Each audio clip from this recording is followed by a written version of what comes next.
KBR Inspiratif Terpercaya. Anda masih mendengarkan siaran Ruang Publik KBR bersama saya Ines Nirmala, dan yang kita bahas pagi hari ini adalah pembelajaran tatap muka di tengah pandemi COVID-19 dan 1 bulan respon tanggap darurat Plan Indonesia. Dan siaran pagi hari ini juga masih bersama dengan 2 orang narasumber kita, yaitu Ida Ngurah, Humanitarian and Resilience Program Manager Yayasan Plan International Indonesia, serta Hindara Dania, peserta Bright Project, Bringing Girls to High Potential Through Joyful Learning. Nah, Mbak Ngurah, kita kan sudah mendengar ya dari pendengar kita dan membahas juga seputar dampak COVID-19 terhadap dunia pendidikan. Kita membahas seputar pembelajaran tatap muka juga ya dari Plan Indonesia. Apa rekomendasi yang diberikan untuk pemerintah ataupun orang tua di tengah pandemi COVID-19 ini, dan juga terkait PTM, pembelajaran tatap muka? Ya, sebenarnya rekomendasi yang disampaikan oleh Plan memang sudah tertulis dalam kertas posisi yang sejak Juli kemarin itu sudah diedarkan ya, maksudnya sudah disebarkan dari Plan Indonesia ke berbagai macam jaringan klaster pendidikan.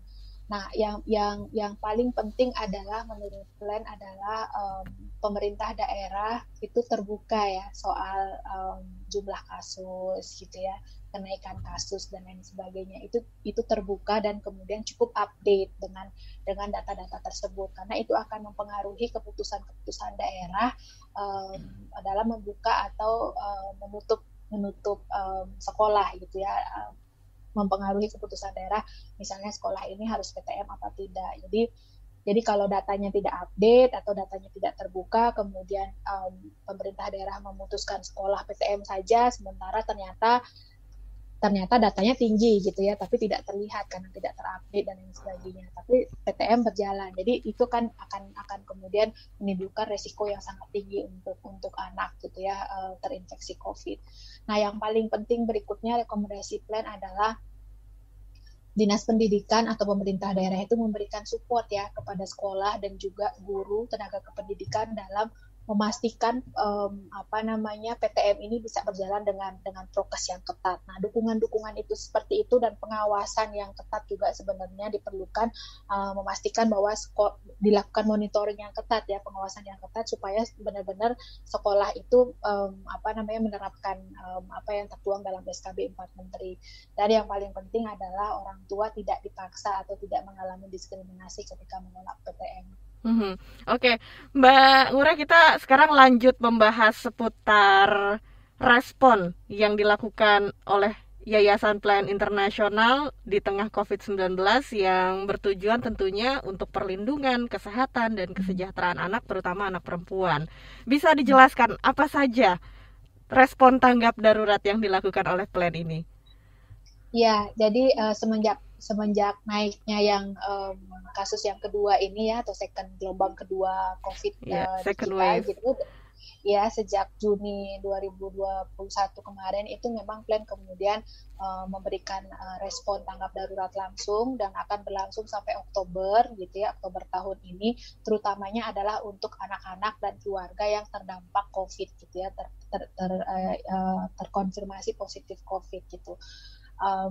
Yang kami sasar juga selain anak-anak memang di mana keluarga itu memiliki anggota keluarga yang disabilitas juga.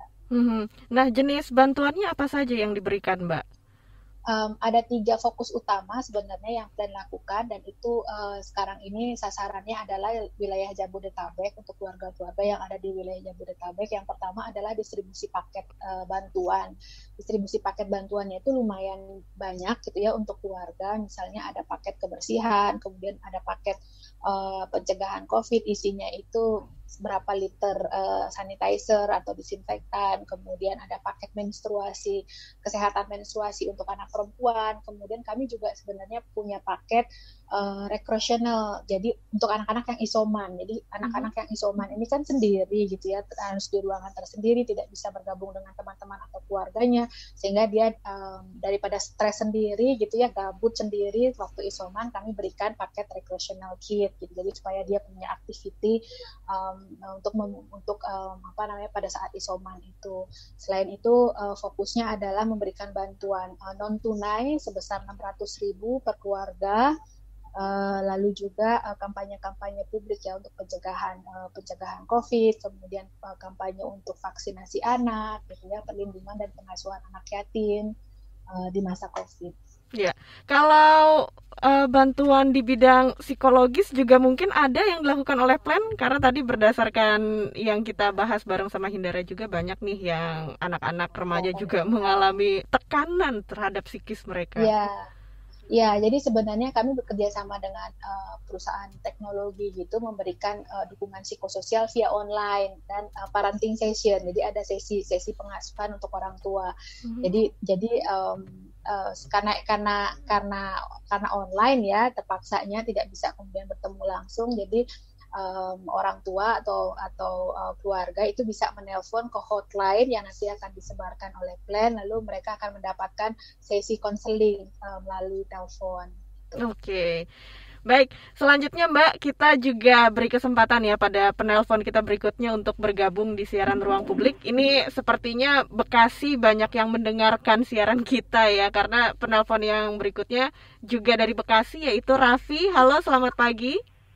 Halo, selamat pagi. Iya, Raffi, apa yang mau disampaikan atau ditanyakan ke narasumber kita? Iya, pengen nanya, ini kan PTM ini kan pastinya inginnya kan nanti akan lebih dibuka lagi, akan lebih longgar lagi gitu kan. Bagaimana sih nilai keefektifannya gitu? Ada tolak ukurnya nggak? Oke. Rencana plan ke depannya itu gimana? Oke, baik. Boleh silakan langsung ditanggapi ya oleh Mbak Ngurah. Ya, sebenarnya di PTM ini ada 2 fase yang tertuang di aturannya 4 menteri ya. Ada 2 fase. Yang pertama fase transisi. Jadi selama 2 bulan ke depan itu ada disebut fase transisi, di mana kemudian dalam 2 bulan ke depan akan dievaluasi memang oleh pemerintah bagaimana keefektifan sekolah melakukan PTM, bagaimana kemudian PTM itu bisa tetap menjaga keselamatan anak, bagaimana kemudian tidak ada klaster baru di sekolah gitu ya, klaster-klaster sekolah, klaster-klaster anak dan sebagainya, itu akan dievaluasi semua gitu. Nah, kemudian setelah 2 bulan jika memang sudah berhasil, baru kemudian masuk ke fase berikutnya yang disebut dengan kebiasaan baru, fase kebiasaan baru, tetap dengan protokol-protokol kesehatan yang ketat, misalnya harus jaga jarak, sekolah harus ventilasi, maksimal anak juga per jenjang itu diatur gitu ya, misalnya untuk anak SMA maksimal itu 18 anak per kelas, lalu kemudian ada shift pagi dan sore, kemudian hanya 3 jam sekali belajar gitu ya selama 24 jam dan lain sebagainya itu. Jadi akan ada 2 fase itu. Iya. Nah, Mbak, ini selanjutnya kita tanggapi juga ya. Pertanyaan dari WhatsApp, ada Ray di Jakarta Barat. Ini bagaimana ya penanganan yang tepat bagi anak sekolah yang mungkin menimbulkan potensi sehabis sekolah malah nongkrong beramai-ramai di luar sekolah gitu? Ya, itu juga rada merepotkan ya, karena memang guru terutama atau orang tua tidak bisa mengatur anaknya mampir kemana setelah pulang sekolah.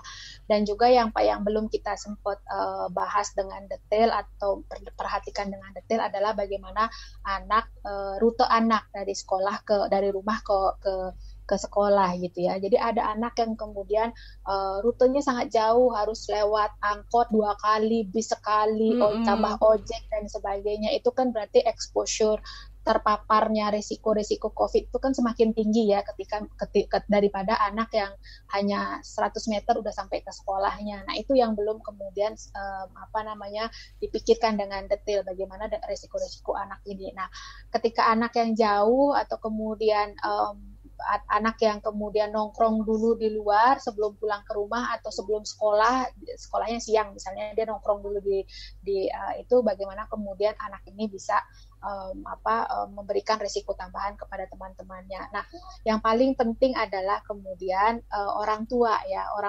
dan guru sebagai orang tua kedua dari anak. Jadi anak itu memiliki dua orang tua kan, Kak Ines. Yang pertama adalah orang tua dia di rumah, yang kedua adalah orang tua dia di sekolah, yaitu guru.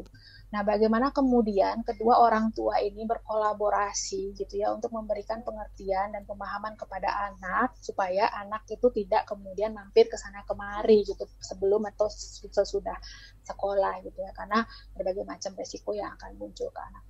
Jadi kedua orang tua ini untuk anak ini harus saling kerjasama ya, erat ya, harus akur ya, jangan, karena banyak juga kedua orang tua ini kadang-kadang nggak akur gitu ya, dan kedua orang tua ini harus akur untuk memastikan anak mereka itu bisa kemudian memahami kenapa mereka harus segera pulang, kenapa tidak boleh mampir. Yeah. Nah, kalau Hindara sendiri gimana nih pendapatnya? Kan selama masa pandemi ini kangen gitu ya sama teman-teman, dan ketika sekolah akhirnya bisa ketemu teman-teman lagi, tapi setelah sekolah apakah langsung pulang gitu, atau mungkin dari guru dan orang tua di rumah juga memesankan supaya langsung pulang ya setelah sekolah, itu seperti apa? Iya, kalau itu emang rada sulit ya Kak untuk untuk di solve. Tapi itu sebenarnya kesadaran itu harus benar-benar datang dari diri kita sendiri gitu Kak. Kalau Hindara sendiri sama teman-teman biasanya ngomong, gak usah nongkrong aja, gak usah nongki cantik, pulang aja langsung ke rumah gitu. Iya. Kasihan soalnya orang tua di rumah. Iya. Biasanya kita bilang gitu, ada diskusi sedikit. Harap sih teman-teman juga, saya harap sih teman-teman juga saling mengingatkan. Iya, bahwa kita ini sekarang sedang dalam tahap belajar, tapi dengan protokol kesehatan juga harus diterapkan setelah sekolah, saat kita pulang ke rumah itu juga harus terus dilakukan.